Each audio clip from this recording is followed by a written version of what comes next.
fiery horse with the speed of light, a cloud of dust, and a hearty hi-yo silver, the Lone Ranger.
With his faithful Indian companion Tonto, the daring and resourceful masked rider of the plains led the fight for law and order in the early western United States. Nowhere in the pages of history can one find a greater champion of justice. Return with us now to those thrilling days of yesteryear. From out of the past come the thundering hoofbeats of the great horse Silver. The Lone Ranger rides again.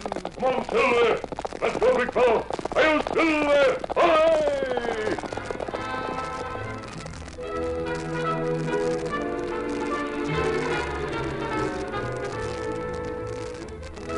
The Lone Ranger and his Indian companion Tonto had heard reports of Indian trouble in the southwest, near Belton. The masked man and the Indian headed down into that territory to check on the reports. The trail followed a low ridge overlooking a valley. Suddenly, the Lone Ranger pulled the great horse Silver to a halt. Why we stop, Kimasabi? Look, that distant cloud of dust on the valley trail, Tonto. Someone seems to be in a big hurry. Me see him. I'll use my binoculars. What you see? The rider's bending forward over the pommel of the saddle. I don't see how he stays on his horse. Heaps strange. Yes. I'll try to see if... Tonto, I think he's tied to that horse. We'll ride down the slope and intercept him. Come on, Silver. Come on. A few moments later, the two men reached the valley trail and reined to a stop. Silver. Steady, fella. If he sees us, he doesn't intend to stop. But perhaps he's unable to pull in his horse. Stop him, Tonto. Get him on scout. Whoa there. Whoa. Come, Silver. Come on, boy. Oh, Silver. Oh. He is tied to his horse. Steady, easy, big fella. Easy, big fella. I'm not conscious. Maybe I'm dead, Kimasabi. Help me untie him and take him from the saddle. Look, Kimasabi. Him have two arrows in back. Put him down here on the grass. There. Him still alive. We'll have to work fast. Get the first aid kit from my saddlebag. We'll do what we can for him. The Lone Ranger and Tonto used their knowledge and skill to remove the arrows and to dress the wounds. Finally, they finished. Tonto was the first to speak. Think he'll die? Why, I don't know, Tonto. The arrows both hit fleshy parts of his body. We'll take him with us and make a camp somewhere nearby. And we'll give him further attention. The Lone Ranger and his Indian friend took the unconscious man to a nearby grove where they made camp. Tonto used his knowledge of herbs to help the wounded man. The constant attention given by the two men had results early that afternoon. The patient opened his eyes and looked at the two figures bending over him. How did I get here? Easy, fellow, easy. You'll be all right in a few days. A mask. That Indian. Don't let it. We're your friends, believe me. We saw you on the trail tied to your horse. Indians captured me. tied me to my horse, then turned him loose and shot after me with arrows. We heard a tribe of Indians had broken away from the reservation down this way and were causing trouble. That's right. My wife and I have a small farm back up the valley. She went to town early this morning. I saw a few Indians ride up and start raiding our livestock. Go on. I went out to order them away. They captured me. You know the rest. I'm Harry Kent. You'd better rest, Harry. Later we'll talk. No. I must tell you now. One of them, a tall man, was wearing war paint and feathers, but he spoke good English.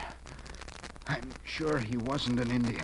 That's interesting. Right after they captured me and took away my rifle, he came up to me and spoke.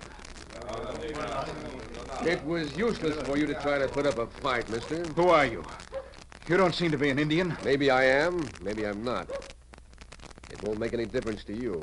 You're through in this valley, and so are all the other settlers. They're going to burn down your place and drive off your livestock. Then they'll attend to you. Look, tell them to let me go out. Clear out. I know you're not an Indian. You can't let them kill me in cold blood. I always try to give a man a chance, mister. That's more than I can say for lots of others in this territory who hunted me down and cornered me on the edge of a cliff. They shot me. I fell over the cliff. And they left thinking I was dead. But my fall was broken by a ledge. Indians found me, and they took care of me ever since. But I haven't forgotten. I didn't have anything to do with that. Maybe not. But I'm against all of you in this territory. Like I said, I'll see that you get a chance, though. After they start the fires, they'll tie you to your horse and start him down the trail. If you can escape their arrows, you go free. Uwate! Melotamula! At his order, the Indians grabbed me and tied me. After setting the fires, they took me to their village so the rest of the tribe could... Easy, Harry, easy. Better not talk anymore for a while. I have to tell you the rest. They're going to...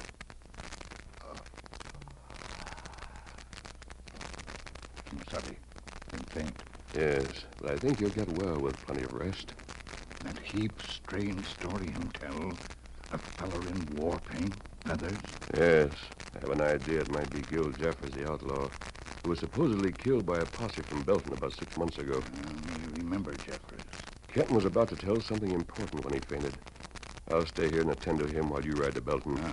I'll give you a note to the sheriff. I'll suggest he send warnings to the other settlers in the valley. Me tell him about wounded feller? I'll tell about him in the note.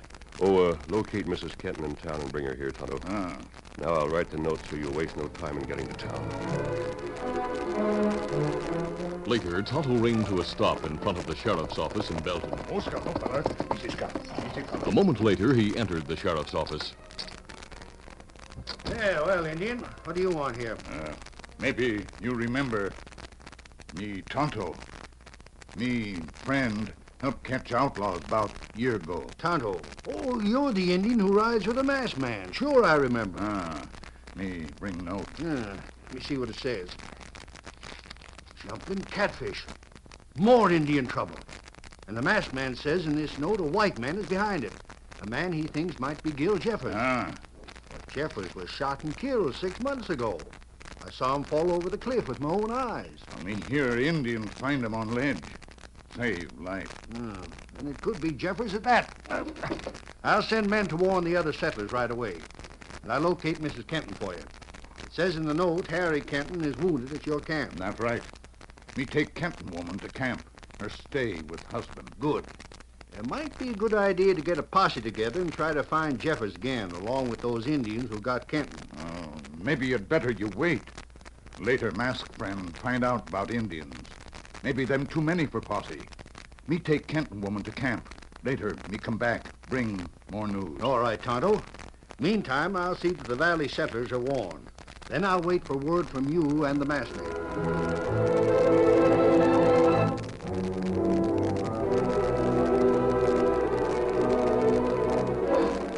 Within a short time, Mrs. Kenton was located and brought to the sheriff's office where Tonto was waiting. Directed by the Indian, she drove her buckboard out to the camp in the hills. where the Lone Ranger waited with the wounded man. Easy, sharp. Mrs. Kenton? Yes. Tonto and the sheriff told me about you. I'm grateful for what you've done for Harry. Is he still... He's much better now. He's been sleeping ever since Tonto left. He's over there in that lean-to. Talk again, Kimasabi? No, but as soon as he wakens, perhaps he'll be able to tell what he started to say before. Oh, here he is. You're sure he'll be all right? Oh, I think so. He's much stronger now. What? Harry, dear, I'm here. It's Lucy. Lucy. Thank heaven you weren't home when it happened.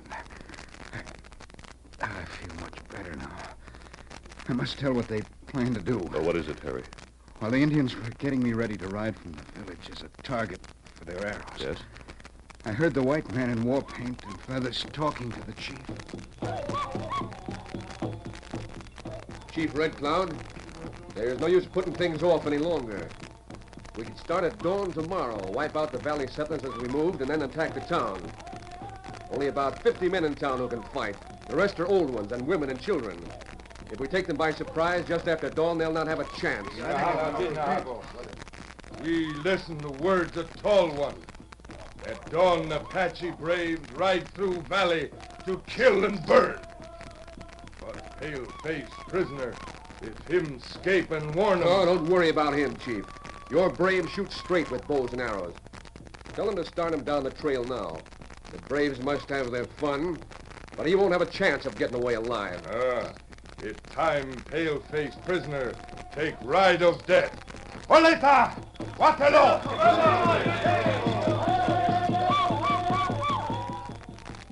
They started me out tied to my horse. You know the rest. So they plan to attack the settlers in the town at dawn. Yes. Oh, that's terrible. They'll all be massacred. We'll do what we can to prevent that. What we do? We'll warn the people of the valley and of Belton to head for Fort Carver, 10 miles south of here. It's almost dusk now. They have plenty of time to make it to the fort. But Kimasabi. Yes? Padre at Mission tell us other day, troopers from Fort Carver go past Mission on way to other fort, many miles south. Yes, that's so. The commandant at Carver sent reinforcements to Fort Territt to help put down an Indian uprising in that territory. That means there's only a skeleton force at Carver. Territt is 20 miles beyond Fort Carver. That right? The people will be safe for a short time at Fort Carver anyway. They'll not have any chance if they stay in town. What can we do?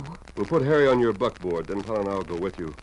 I'll leave you at the edge of town and try to make it to Fort Territt and bring back the troopers to Fort Carver by dawn.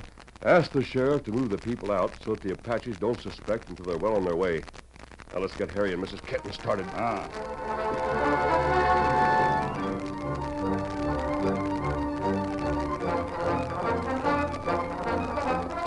After leaving Tonto and the Kentons at the edge of town, the Lone Ranger continued on southward on his journey to Fort Territt to get the troopers. Come on, fiddle there! The Indians' village, according to Harry Kenton, was north of town, so the masked man didn't expect trouble. He was sighted by a small scouting party of Apaches who were riding across the plains. He saw them as they came over a rise, a short distance to the left of the trail. 4 or 5 Apaches. Have to outrun them. Come on, Silver!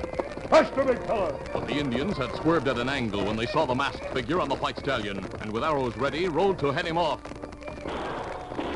couple of them have guns. It's touch and go, big fella. They have a chance to cut us off. I'll try to slow them with bullets. Hurry, big fella! Come on, Silver!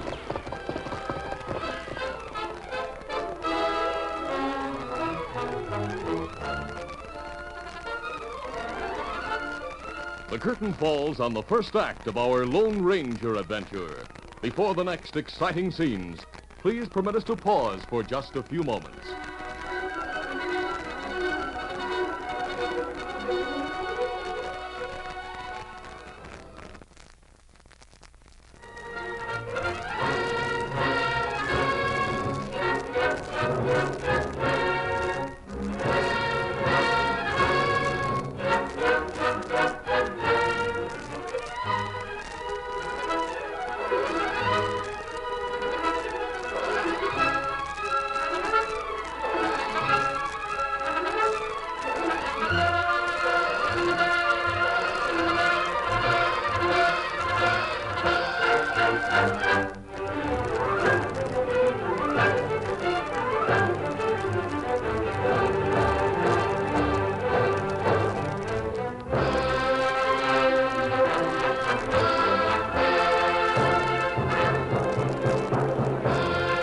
Now to continue.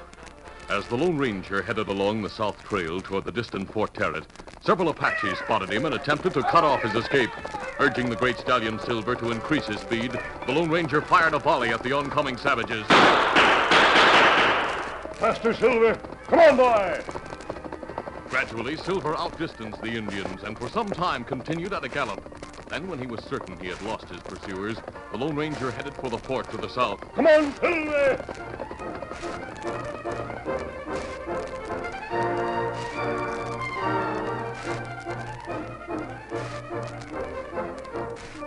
In town, Tonto had told the sheriff of the threatening danger, and the people of Belton were immediately warned to start for Fort Carver. When all the people had left, Tonto and the sheriff followed. There was no indication that the Apaches knew about the migration, and in due time, all of them reached the fort in safety.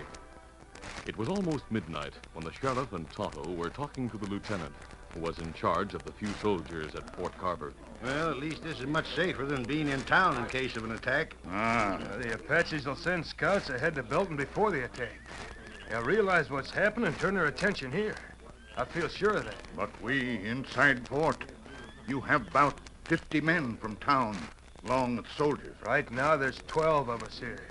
With the townsmen, that makes around 70 altogether. Sure. We ought to be able to resist the Apaches then. Tonto says they may be a little over 100. If it's the tribe led by Chief Red Cloud, we had a report that he took closer to 200 with him from the reservation. What's more, we're low on ammunition here at the fort. Yeah, that doesn't sound so good, eh, Tonto? Friend, bring back troopers from other fort. Be sure of that. You have more faith in that friend of yours than I have. He may not even get through to Fort Tarrant. Him get through. Well, let's hope so. But if he doesn't, we won't be able to hold out long. I'd better check our defenses.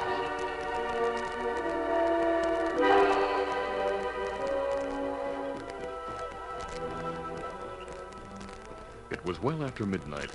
The moon was full and bright when an Indian scout rode hurriedly into the Apache village, where the braves in their gaudy war paint were going through the ritual of a war dance. You come back to the village in a hurry. What's the news from town? Me scout near town. Me find people gone. Tracks show them ride trail to fort. My thunder, they must have got wind of what we were going to do. That not good. We not get guns, horses you promised. Tall one not have good plan. Oh, wait, hold on, Chief. I happen to know most of the soldiers left the fort a few days ago and went far south. The townspeople are in the fort, but you have many braves. I say lead your braves against the fort. Walls of fort strong. I have a plan. It should open the gates of the fort to us, Chief Red Cloud. What plan, the pale-faced brother? I'll remove my war paint and feathers and the Indian clothes. We'll send some braves to the valley to bring an abandoned wagon here to the village. I'll have them bring any clothing they can find, too.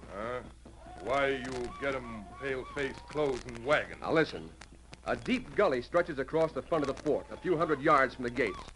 You and the braves will be concealed there on your ponies. I'll take 5 or 6 braves dressed as settlers in the wagon with me. We'll drive to the gates of the fort. They'll open the gates for us to enter. And you and your braves attack as the gates are open. That good plan. Me send braves to find wagon and clothes. Oh, wait! Tell them to hurry. We'll put my plan into effect at dawn and take the fort.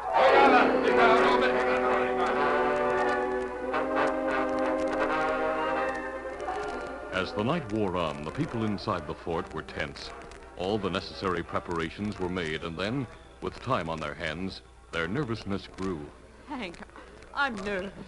How do we know we can trust that Indian who's so friendly with the sheriff? The sheriff seems to trust him, Mary, so I reckon we can, too. Well, I think he should be watched. He may try to open the gates when the attack begins. Don't worry, nobody will open the gates. You ought to try to get some sleep so you'll be able to help later on. I couldn't think of sleeping at a time like this. Who's the man who's supposed to have gone for reinforcements? I don't know. Nobody seems to know anything. We'll all be massacred, that's what. Oh, stop complaining. You're beginning to make me nervous, too. I'm going to have a look around the fort.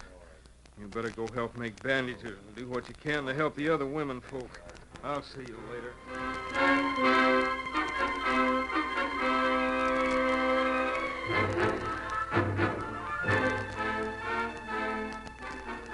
Later, the moon went down, and in the darkness, Chief Red Cloud moved into the gully with his braves to await the approach of the wagon, which would be the signal for attack as soon as it reached the gates.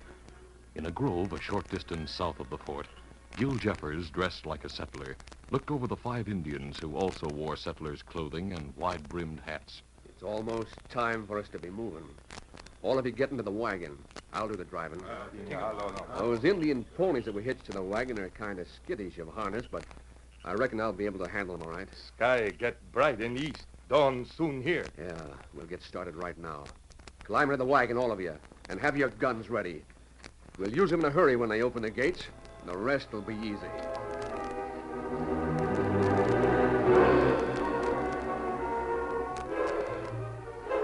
Those inside the fort also noted the faint flush in the eastern sky. The men took their positions on the ramparts and waited tensely for the expected attack. Tonto, the lieutenant, and the sheriff stood on a platform near the gates from which they could look over the stockade. As they scanned the open ground in front of the fort, the sheriff spoke. I don't see any sign of him yet, Lieutenant. Well, neither do I. Of course, it isn't light enough yet to see much from here. It'll soon be bright. I hoped your friend would be back with the reinforcements. Beginning to think he didn't get through. Him get through. Me sure of that. I wish I had your confidence. Anyway, there's no sign of the Apaches. Birds not sing. What do you mean? At dawn, plenty birds sing. But them not sing now. Me think Indians near. Birds frighten, not sing. Say, come to think of it, it is mighty quiet. We wait. Watch. For a while, the 3 men remained silent. The brightness of dawn spread gradually until they could see in the distance. Finally, the lieutenant spoke impatiently. Golly, if those Apaches are coming, I wish they'd come on. This waiting's terrible. It not be long now. How do you know, Tonto? Me hear bark of coyote. Me think that Apache signal. Say, it might be at that. Hey, look, coming up the south trail. A wagon with more settlers. They better hurry. Strange. Them not attacked by Apache now. You must be wrong about the Indians being out there. They must not have come along yet. Me not think me wrong. I'll go down and tell the men to be ready to open the gates for that wagon. They'll reach here in a few minutes. While the sheriff talked to the men at the gates about letting in the settlers' wagon, Tonto and the lieutenant stood watching as the wagon approached. Get up there! Hello at the port! Open up and let us inside! They're mighty lucky to arrive safely. It's still strange. Hey, look, cutting across the wagon. A masked man on a white horse. He's firing at the wagon. I'll use my rifle. No, you not shoot. Hey, what's the idea? My friend, you wait. Open the gate! Go to the gate, ship! Fire on the wagon! Him say fire on wagon, quick. Hey, what's the matter with you? What are you shooting? Fire on wagon. It turning aside. Apaches in the wagon! Shoot from the fort! Apaches in wagon, quick. Order men to shoot. Well, I don't think... Hey, look, coming out of the gully, Apaches. Fire on wagon. Open fire on the wagon!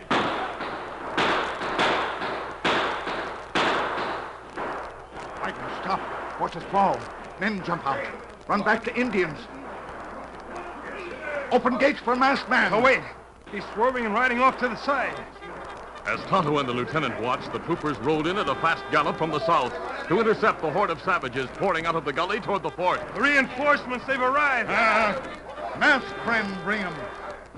For a time, the battle outside the fort was a furious one, and the great white stallion Silver, carrying his courageous master, flashed here and there as one Apache after another fell under the masked man's blazing guns. Finally, the savages, who were still in their saddles, tried to leave the scene, but one troop of cavalry had ridden into the gully behind them, and their escape was cut off. The men from the fort rushed out cheering as the battle stopped. Ho, Silver, ho, easy, steady, big fella. Here's Gil Jeffers. He was driving the wagon that approached the fort. He carried several Indians dressed as settlers. Holy mackerel, they might have fooled us. Not right. Lieutenant, you might have had a massacre here if our friend the masked man hadn't come to Fort Tarrant for us. Oh, I know, sir. But I still don't understand how he knew Jeffers had Apaches in that wagon. I came a short distance ahead of the troopers. The wagon was on the trail ahead of me. I noticed the hoof marks. The horses were unshod. I knew then it must be a trick. Well, I'll be darned. But even then, you could have been mistaken. I saw plenty of Indian sign leading into the gully. I knew the Apaches wouldn't have allowed a wagon load of settlers to go past to the fort. You see, Lieutenant, the masked man is mighty clever. He sure is, sir. And so's his friend, Tonto. Oh, mister, I was afraid you would leave before I had a chance to get out here to thank you and Tonto for all you did for Harry and me. Oh, this is Mrs. Kenton, Major. Her husband was captured by the Apaches, tied to his horse, and used as a target as he rode away. It was through Harry that we learned of the plot to attack the town. But if it hadn't been for you and Tonto, Harry would have died, I'm sure of that. He's feeling much better now, and he should be up in a few more days. We both thank you a lot. Oh, that's all right, Mrs. Kenton. Say goodbye to Harry for us. Of course. What will happen to those captured Indians? As soon as the dead and wounded are taken care of, we'll herd what's left of the tribe back to the reservation. Chief Red Cloud was killed in the fight. Yes, and Jeffers is here, wounded. If it hadn't been for that masked hombre, the fort would have fallen. Yeah, but lucky for all of us, that masked hombre was around to help us. You'll hang, Jeffers. Tonto and I'll ride as far as town with you, Sheriff. Then we'll head north from there. Oh, incidentally, Major, Harry Kenton warned us about the Apaches. He and his wife have no home to go to now. We'll take care of them at the fort until they have a new home ready. Oh, that's wonderful. I'm sure you and Harry will be well taken care of. It was a pleasure seeing you again, Major. It's always a pleasure to see you, my friend. And I always marvel when I see you in action. Thanks. Shall we leave now, Sheriff? Sure. Get going, Jeffers. I see your arm is already bandaged. So long, everybody. So long. Adios. Adios. All right, let's go, Tonto. Come on, Silver. Come on, Scout. Get up there. Get up, come on. Get up. By golly, I've never seen anyone like that masked man before. I know the Indian's name is Tonto, but I don't know the masked man. Who is he? Well, it's about time you did know about him, Lieutenant. He hates traitors and loves America. He's the Lone Ranger.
This is a feature of the Lone Ranger Incorporated, created by George W. Trendle, produced by Trendle Campbell Enterprises, directed by Charles D. Livingston, and edited by Fran Stryker.